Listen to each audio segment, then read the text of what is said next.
Assalamualaikum warahmatullahi wabarakatuh. Hai kelas 11, selamat ya.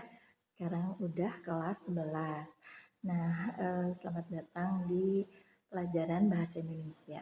Masih sama Ustadzah Linda ya. Ada murid baru ya? Oke, yang murid baru kenalin ya. Ustadzah Linda mengajar Bahasa Indonesia di kelas 11, juga 10 dan 12 sih. Nah, di pertemuan pertama ini kita akan memaparkan dulu, kita akan mengulas dulu apa yang akan kita pelajari selama satu semester ini. Dan karena kita masih daring-daring kayak gini, jadi ya pertemuan kita melalui video atau juga ditambah dengan tetap diskusi di grup WA kita ya. Nah, kemudian untuk di kelas 11 ini ada beberapa tema yang akan kita pelajari.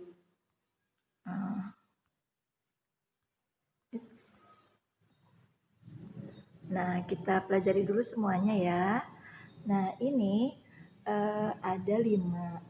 Yang pertama adalah teks prosedur, kemudian ada peristiwa alam dan sosial di sekitar, itu adalah memaparkan fenomena alam dan fenomena sosial melalui teks eksplanasi, explanation ya, jadi menjelaskan gitu, menjelaskan fenomena alam seperti hujan, gempa, pelangi gitu ya, bagaimana terjadinya.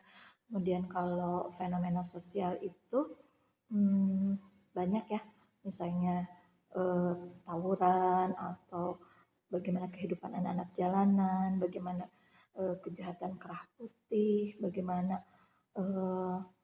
bergesernya nilai-nilai adab gitu ya di anak-anak remaja gitu, kemudian maraknya budaya Korea gitu dan sebagainya ya.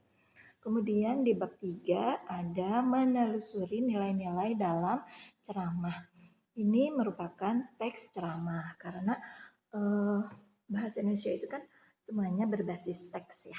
Jadi kalian memang kompetensi yang diharapkan dari pembelajaran kita itu adalah bisa memahami teks, bisa menuliskan juga. Ya, jadi keterampilan membaca dan menulis. Kemudian ceramah itu kalau kita lagi belajarnya offline sih praktiknya kalian harus ceramah di depan teman-teman ya. Cuma kalau online gini nanti kalian kirim video aja. Kemudian yang keempatnya adalah nilai kehidupan dalam dunia cerpen. Nah, dunia cerpen ini kan fiksi ya. Fiksi itu artinya hayalan, tidak nyata gitu. Nah, tapi walaupun tidak nyata, walaupun cuma hayalan, itu harus memiliki nilai-nilai yang bisa diambil oleh pembaca. Ada banyak nilai-nilai dalam sebuah karya fiksi ya harusnya. Ada nilai pendidikan, nilai sosial, nilai religi juga, dan macam-macam lah ya. Kemudian yang kelima itu buku fiksi dan non-fiksi adalah yang biasa kita lakukan atau kalian kerjakan di saat liburan. Kalian membaca buku fiksi dan non-fiksi, kemudian menuliskan ulasannya dan mempresentasikannya tentu. Nah, itulah 5 bab yang akan kita pelajari selama satu semester ini ya. Mudah-mudahan bisa keburu semuanya. Nah, yang teks prosedur tadi belum usah ada jelaskan ya, karena ini akan menjadi materi awal kita. Setiap materi insya Allah kira-kira ada 3 kali pertemuan membahas materi. Kemudian pertemuan keempat itu adalah cek pemahaman. Cek pemahaman ini artinya juga ngecek pemahaman kalian ya. Bolehlah disebut ulangan atau kuis atau apapun. Hanya intinya adalah bagaimana kalian menuliskan apa yang sudah kalian pahami, bagaimana kalian menjawab soal-soal sesuai dengan pemahaman kalian selama kita belajar ya. Nah, kemudian setiap babnya itu juga secara umum pertemuan pertama itu kita membahas mengenai definisinya, kemudian strukturnya gitu ya. Nah, secara umum. Nah, yang ke pertemuan berikutnya kita akan menganalisis lebih detail lagi sebuah teks tersebut. Jadi dari isinya, strukturnya, kemudian juga kaidah kebahasaan ya. Kemudian pertemuan yang ketiganya adalah praktik. Kalian harus praktik menulis ya. Tulisan yang terbaik nanti akan dipilih dan ditayangkan di web SMA ITS ya. Menulislah yang baik biar nama kalian terpampang ya, nanti sudah umumkan ke seluruh dunia. Kemudian dari tulisan-tulisan kalian yang masuk itu, yang kalian bikin itu, selain dipilih yang terbaik yang akan ditampilkan, Ustazah juga akan pilih secara acak untuk kita bahas bersama, untuk kita bedah gitu ya. Nanti kita lihat apakah ada kesalahan-kesalahan di dalamnya, kemudian apa keunggulannya. Nah, itu semua bisa menjadi pembelajaran dan menjadi patokan ya. Kalian bisa mengetahui bagaimana pakem menulis teks tersebut dari hasil pembahasan membedah teks teman kalian ya. Nah, atau mungkin karya kalian sendiri. Nanti namanya sih, nama penulisnya bisa dirahasiakan. Tapi kalau misalnya tidak keberatan ya bisa Ustazah publish juga ya. Itu untuk yang dibedah. Nah, sekarang kita masuk di teks prosedur. Jadi, Ustazah nggak akan memaparkan teks prosedur adalah gitu ya.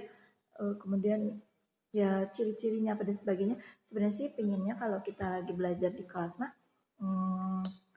kalian kan baca ya, baca soalnya, terus kalian dengarkan penjelasan Ustazah. Nah, kalian menuliskan apa yang kalian tangkap dari yang Ustazah jelaskan. Oke. Nah, yang pertama bab 1 ini teks prosedur. Kalian mungkin pasti ya insya Allah kayaknya sih masih ingat teks prosedur yang dipelajari waktu di SMP. Di SMP dulu kita mempelajari teks prosedur yang berisikan langkah-langkah atau cara-cara membuat sesuatu atau mengerjakan sesuatu gitu ya. Bagaimana membuat nasi goreng, membuat teh manis, bagaimana senam kesegaran jasmani misalnya, atau bagaimana menyalakan kompor gas misalnya gitu ya. Isi ada yang belum tahu. Nah, jadi yang kayak gitu-gitu. Nah, di SMA ini kita nggak akan lagi teks prosedurnya seperti itu, tapi lebih ke bagaimana melakukan sesuatu, bagaimana sebuah kebiasaan baik dilakukan gitu ya. Jadi misalnya bagaimana menumbuhkan minat baca, bagaimana menyiasati agar hari Senin itu enggak paciwuh pagi-paginya gitu ya misalnya. Nanti dikasih judul yang baik tentu. Kemudian bagaimana supaya liburan itu nggak ngebosenin, bisa produktif gitu. Nah yang kayak gitu-gitu ya. Atau mungkin sesuai dengan sekolah Islam Azkia ini, misalnya bagaimana kita ikhlas menjalankan tugas, bagaimana kita sabar menghadapi masalah misalnya gitu ya. Atau juga bagaimana menghafal Al-Quran dengan efektif gitu. Nah jadi yang seperti itu ya teks prosedur yang akan kita pelajari di SMA ini. Jadi kalau model penulisannya sih nanti ya kita akan pelajari. Nah setelah video ini selesai juga Ustazah akan memberikan sebuah teks yang akan kita pelajari bersama. Nanti teksnya ada di grup ya. Kemudian kita akan diskusi dari teks tersebut ya, dari penjelasan Ustazah juga. Nah, untuk sementara ini penjelasan teks prosedur. Nah, ini ya bab 1 teks prosedur. Terus, nah kalau ini sih masih nggak udah lihat dari gambar, kayak masih cara-cara gitu ya, bikin-bikinan gitu ya.